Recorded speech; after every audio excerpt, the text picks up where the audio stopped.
और जितने भी नए बच्चे आएंगे ऑस्ट्रेलिया में उन लोगों को क्या चीज़ें ध्यान रखनी चाहिए। अब जीएसटी लागू कर दिया है जेन्युइन स्टूडेंट टेस्ट, एंड उसमें क्वेश्चन सिमिलर पूछे जाएंगे जैसे एसओपी में लिखते हो आप। राइन टेक आई गेस काफ़ी अच्छा होगा इसके मुकाबले। तो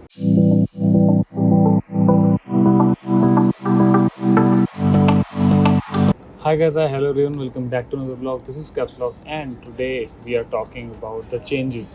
जो भी नए ऑस्ट्रेलियन वीज़ा में चेंजेस आने वाले हैं, क्या क्या चेंज आ सकते हैं फिर से।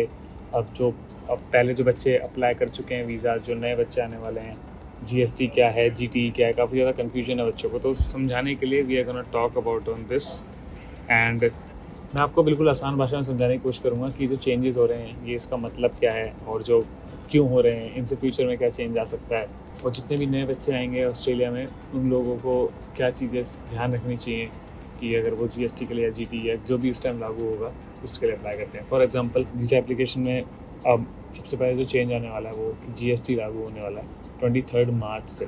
तो 23 मार्च के बाद या उस दिन से जो प्राइस लगेंगे उसको जीएसटी के साथ किया जाएगा, जीटीई बंद हो जाएगा। जीटीई का हम ऐसे करता था genuine temporary एंट्रेंट and SOP, statement of purpose, ये दोनों साथ मिलकर के आपको डिक्लेयर करते थे कि आप सही स्टूडेंट हो, आप ऑस्ट्रेलिया जाना चाहते हो या किसी भी देश जाना चाहते हो, आप काम करना चाहते हो वहाँ जाकर, आई मीन काम ऐसे पढ़ाई करना चाहते हो उसके बाद काम करना चाहते हो, तो आपको डिफाइन करना पड़ता था, आपको डिक्लेयर करना पड़ता है। बट अभी जो करंटली कंडीशन चल रही है, अब जीएसटी लागू कर दिया है जेन्युइन स्टूडेंट टेस्ट, उसमें क्या होगा, जीटी और एसओपी दोनों को कर दिया एक तरीके से बंद। बट 22 मार्च तक अगर आप एप्लीकेशन डालो तो चलता है, लेकिन उसके बाद 23 मार्च से इम्प्लीमेंटेशन हो जाएगा जीएसटी का। उस चीज़ को आपको ध्यान में रखना है, राइट। उसके बाद 23 मार्च के बाद ना कोई एसओपी ना कोई जीटीई, दोनों में से आपको कोई भी चीज़ काम नहीं आने वाली, तो उस चीज़ को आपको ध्यान में रखना है। जो जीएसटी होगा वो थोड़ा सा उसको समझाते हैं। जीएसटी करा किस लिए गया है, इसका रीज़न ये है कि जो क्वालिटी ऑफ एजुकेशन है ऑस्ट्रेलिया के अंदर उसको बढ़ाने के लिए, उसको ठीक करने के लिए, ना कि सिर्फ क्योंकि कुछ कंडीशंस ऐसी होती हैं, कुछ लोग ऐसे होते हैं जो आ जाते हैं और आने के बाद अच्छे खासे कोर्स लेने के बाद, वीज़ा लेने के बाद यहाँ करके कोर्स चेंज करते हैं, फिर वो अपनी पढ़ाई में ध्यान नहीं देते, वो पीआर के लिए ज़्यादा ध्यान देते हैं। तो इन चीज़ों को ठीक करने के लिए, सेग्रीगेट करने के लिए, लोगों को चेक करने के लिए कि कौन सही में जेन्युइन है और कौन जेन्युइन नहीं है, उस रीज़न की वजह से दे हैव डन दिस। सो इसमें कोई घबराने वाली बात नहीं है, मैं पहले बता रहा हूँ। आप जो ज़्यादा सोच रहे हो कि क्या होगा क्या नहीं होगा, it's the similar application process. It's just जो तरीका है नॉलेज डिलीवर करने का, पहले हम रिटर्न में देते थे, हम एसओपी में देते थे, एंड हम जीटी इंटरव्यू में देते थे, वो अब चेंज हो गया है एक तरीके से छोटा सा टेस्ट टाइप देना। एंड ऑल्सो इसका थोड़ा सा फ़ायदा ये भी है कि ये लोग एसओपी दूसरों से लिखवा लेते हैं, फिर उन्हीं का आंसर लर्न करके जीटी में दे देते हैं। तो उस चीज़ से ये है कि भाई अब जेन्युइनली आप चेक कर सकते हैं, वो लोग चेक कर सकते हैं कि वाकई में ये जो बंदा आने वाला है इसको प्रॉपर नॉलेज है अपने एसेट्स की, अपने कोर्स की, अपने जिस देश वो जाना चाहता है उसकी।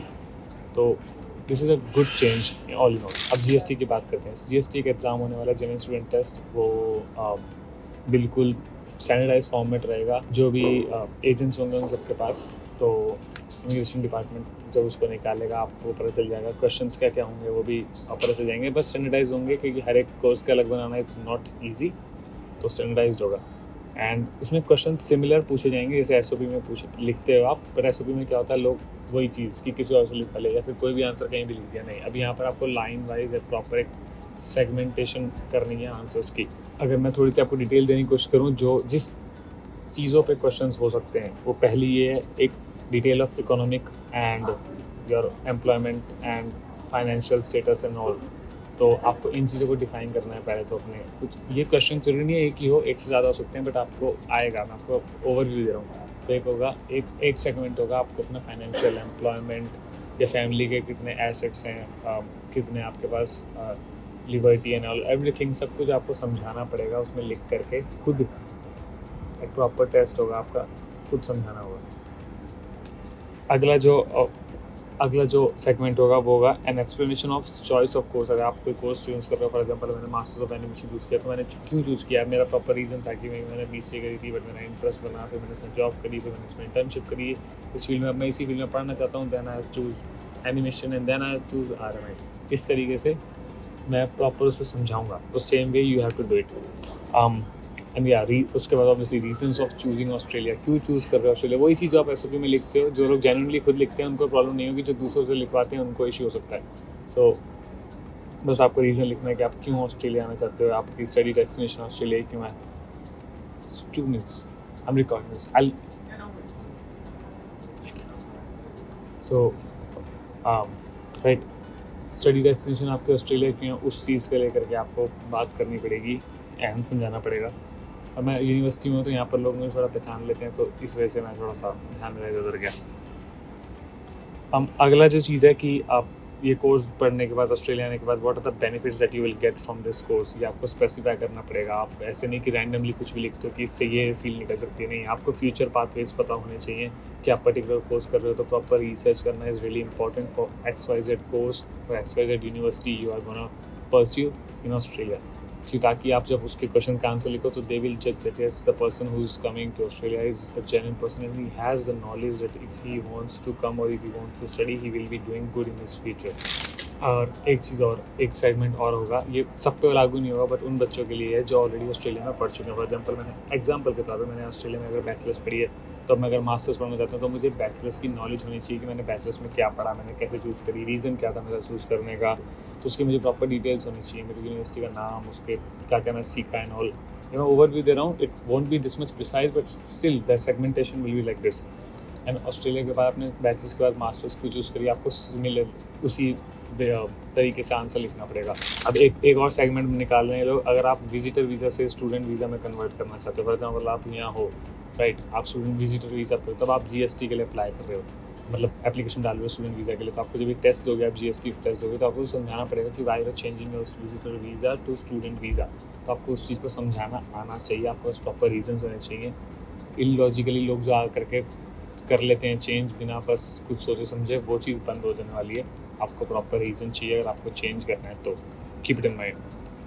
And last but not the least is any other relevant information. अगर आप कुछ भी और अलग इन्फॉर्मेशन दे सकते हो अपनी वर्क हिस्ट्री से, स्टडी हिस्ट्री से, या कुछ भी और आपके पास एक्स्ट्रा नॉलेज हो जो आपको लगता है कि आप दोगे तो it will be good, it will be great, right. So yeah, and मैं एक छोटी सी टिप देता हूँ, इन सारी चीज़ों के अंदर कहीं पर भी मेंशन मत करना that you will be staying in Australia. नहीं, अगर आपने PR के लिए मेंशन कर दिया you will be going out, आपका उसी टाइम पहले चेक रहेगी। ये चीज़ SOP में भी थी, ये चीज़ यहाँ पर भी है। So keep it in mind, PR same देश में रहना, ये सब चीज़ें लिखने की ज़रूरत नहीं है, मेंशन करने की ज़रूरत नहीं है, जहन के अंदर रखो, काम पे ध्यान दो बस, ठीक है। एक चीज़ और, GST करते टाइम बच्चों को डिक्लेरेशन भी साइन करना पड़ेगा, विच वो कुछ चीज़ें बताएगा कि हाँ, मतलब कि डिक्लेरेशन इस तरीके से होता है कि हाँ मैंने सारी चीज़ें पढ़ ली हैं, जो मैं बोल रहा हूँ बिल्कुल सही बोल रहा हूँ, I understand the immigration policies and all.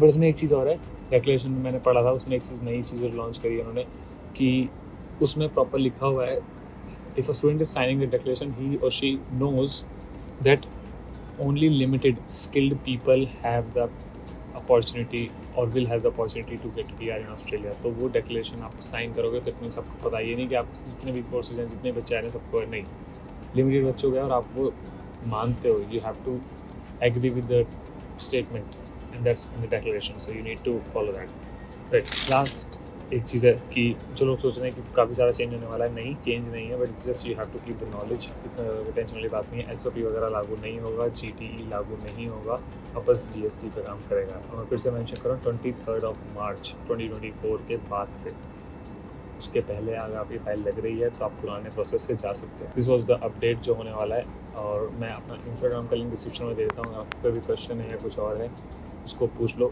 और अगर किसी और टॉपिक की वीडियो चाहिए तो उसे भी कमेंट सेक्शन में बता दो, I will keep you updated.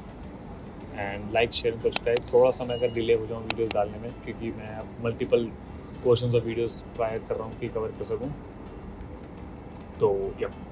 And this is caps lock from RMIT university Melbourne. आइए मिलते हैं आपसे, अच्छे से आइए, all the best for your processes. July intake I guess काफ़ी अच्छा होगा इसके मुकाबले, तो yeah, like, share, subscribe, follow me on Instagram।